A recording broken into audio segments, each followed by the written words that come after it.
West, we became the very scientific West. And so instead of brewing up a tea and growing that plant that takes so long, we became cowboys. And we're like, all right, I'll shoot you here, I'll shoot you there. 30 pills, 6 weeks, 30 pills, you've got it. And I want you to pick those pills every day. You got that? You got that? Do what I say. I'm the doctor. This is the West. And that's how we're going to handle medicine. No more of this fussing with plants. So this is what we did. And my husband, of course, has that same philosophy. He's like, really? You're going to give me a bunch of herbs? I don't like herbs in my tea. And I'm not going to eat clover.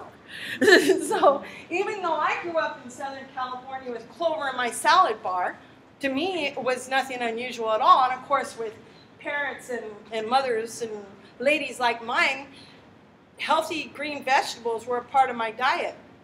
Well, my poor husband, every year that little crowded center got a little bit bigger. Right now my front lawn is pretty much disappeared. Because in it you're going to find a list of native plants that are beneficial and they're helpful and they're useful. One of the things that you want to remember about identifying a plant is odor. How many of you took a smell of these wonderful plants? Odor is a great way to identify. Texture, right? The texture of a plant, that's one way. Its flower, that's another way. Look at its flower. Look at its leaf. And then last of all, and I don't recommend this, is taste. I don't recommend that for every flower. And please don't. But one of the things that you see here are glass jars. Why would I use a glass jar? Any ideas? That's right. Plastic is not good for interacting with chemicals. Glass is a safe thing. Now, plants have chemicals. All plants have chemicals in them. You figure vitamin C is an acid. Really. And most of these plants have vitamin C in them. So you want to put them in glass because glass doesn't interact with any of those chemicals. The next way you might prepare a plant is to make what's called a tincture. And I'm sure some of you are going to love this. But for 2 weeks, you swish around your plant in alcohol. And they're recommending vodka now. So a 50% solution of alcohol, swish it around. After 2 weeks, you can drain it. And you've got your well-preserved medicine. That's the tincture. Now, the last one, and I'm going to leave this up to you. What would you apply externally? You know the name of that? A mixture of plants? Poultice. A poultice, exactly. So you have 3 ways to take your native plants. You can make a tincture, you can boil it and make a tea, or you can apply it as a poultice. So those are 3 ways to take your native plant. And those are also ways to identify them. Now, what makes these plants important? Well, we have what's called a defense compound. A defense compound is what you put in your body that will help fight disease. Now, our ancestors, for thousands of years, ate all of the very same things that we are now trying to get rid of. It hardly makes any sense, but it's a truth in the matter. One of the first things that you're looking at here is foxglove. Now, this is a plant that's called fairy caps, and it grows in the wooded areas of Ireland in loamy soil. Honeybees love this flower, and it's also called digitalis. It lowers blood pressure, and although it's poisonous, it contains glycosides. They're used for cardiac conditions. So right here, if you have an emergency, really, foxglove is a method of keeping someone alive. Now, to this day, it's been scientifically confirmed. Cardiac surgeons find that this plant is irreplaceable. And it's growing all over Ireland. It's been in use for at least 2,000 years by Irish people. Salix willow. I know all of you know what willow is. willow is currently used in Ireland as a biofuel because it is fast growing. The Willow Tree by John Renfrew Davis. The night was dark and the hour was late. It comes from Sam Henry's Songs of the People, songs of the Irish people that have been put into writing. And he writes a tribute to the willow. How many of you have heard of willow bark tea? Willow bark tea? Has anyone heard of it? It's where aspirin comes from. And you have all these willows running around Ireland, waving their fronds. Inside of the bark, you have an inner bark, and that's what you use to make the aspirin. It's inside. Do not use the outside. Don't use the leaves. It's called inner bark. Inside, you scrape off the pith, and inside there is something that acts as an anti-inflammatory. Now, it's been in use for probably 7,000 years as a way to stop fevers. And now the scientists in Germany and throughout Europe are actually prescribing willow bark tea. It is now a method to lower a fever. Now, a lot of people can't tolerate pills. They can't tolerate these strong drugs. So something like this is a better alternative. And they're finding out that pets and people as they get older do better when they receive herbs and plants in whole form. Prunella vulgaris. How many of you can heal yourself with a little bit of luck? Did any of you guess what this was? Okay, prunella is this plant right here, and next to it is clover. The clover is the little bit of luck, and the prunella vulgaris is the plant that's called self-heal or heal all. Now, this prunella vulgaris grows in your lawn, and people hate it.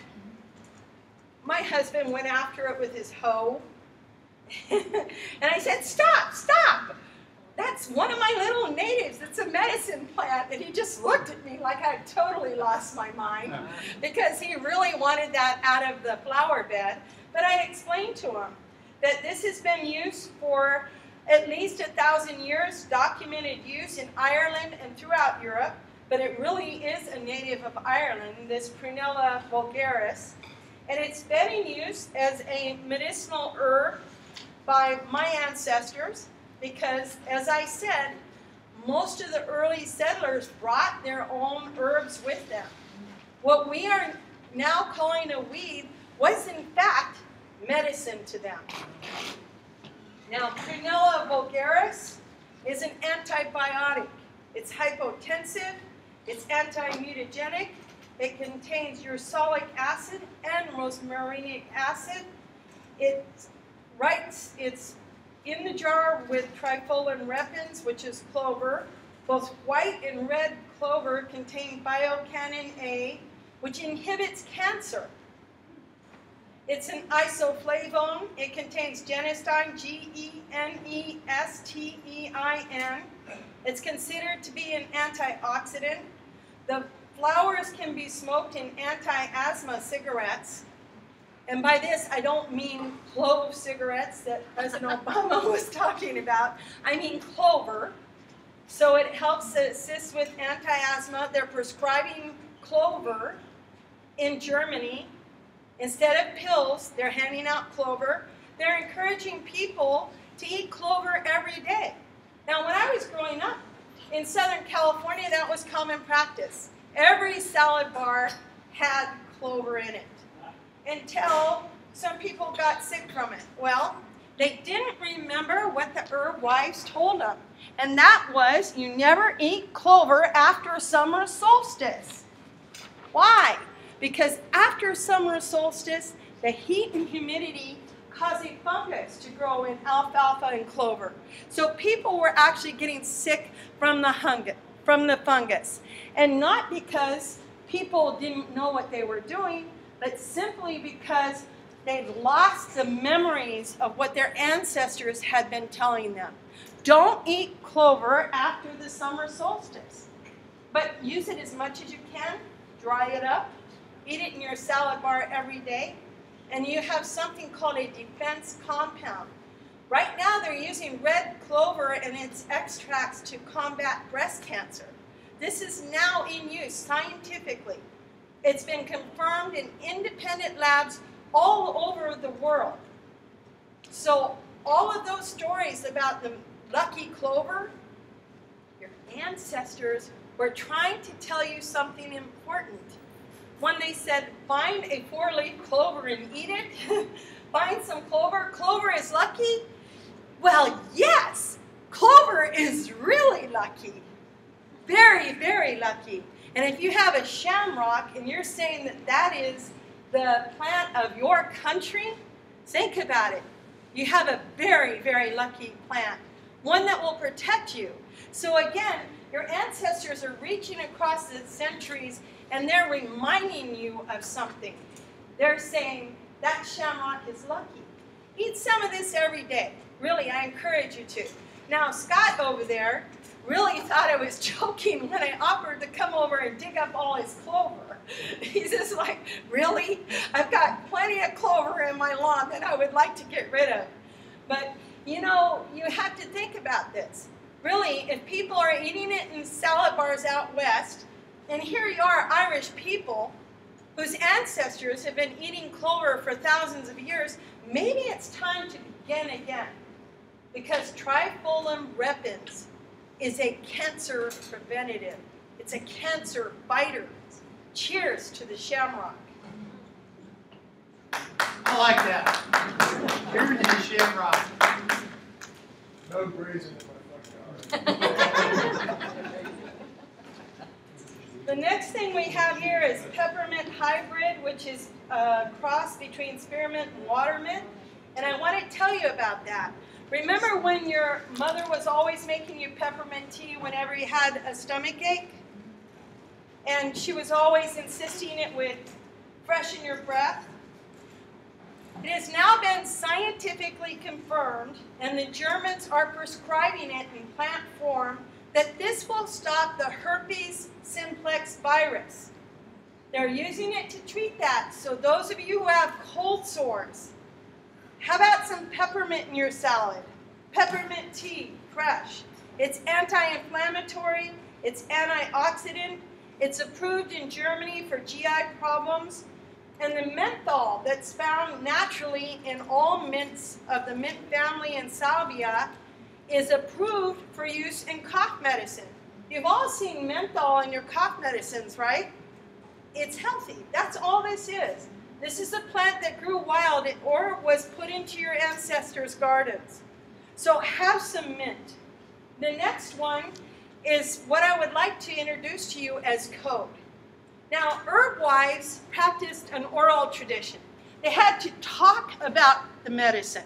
They had no means of writing it down, and of course, and not to pick on the guys or anything, but most of the women weren't educated because the guys were kind of garnering that information. You know, all the priests were male, and they were the only ones who knew how to write.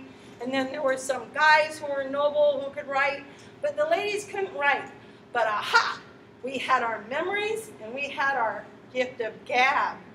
So our ladies passed on information through the use of code.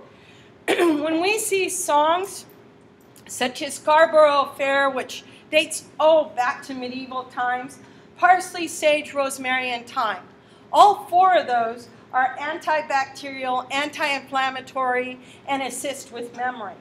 Parsley, sage, rosemary, and thyme. Now, what about lip balm? What do you do with lip balm? Yes? Anyone? What do we do with lip balm? We put it on our lips, right? How many of you were able to guess what this is? Did you take a whiff of it? Like lemonade. Yes, lemon balm. Now, why would we call it balm? Well, balm, for those of you that know Latin, and balm, a balmy day, that kind of thing. Well, this is called lemon balm, and its name in science, of course, is Melissa officinalis. anytime you see a plant and it's called officinalis,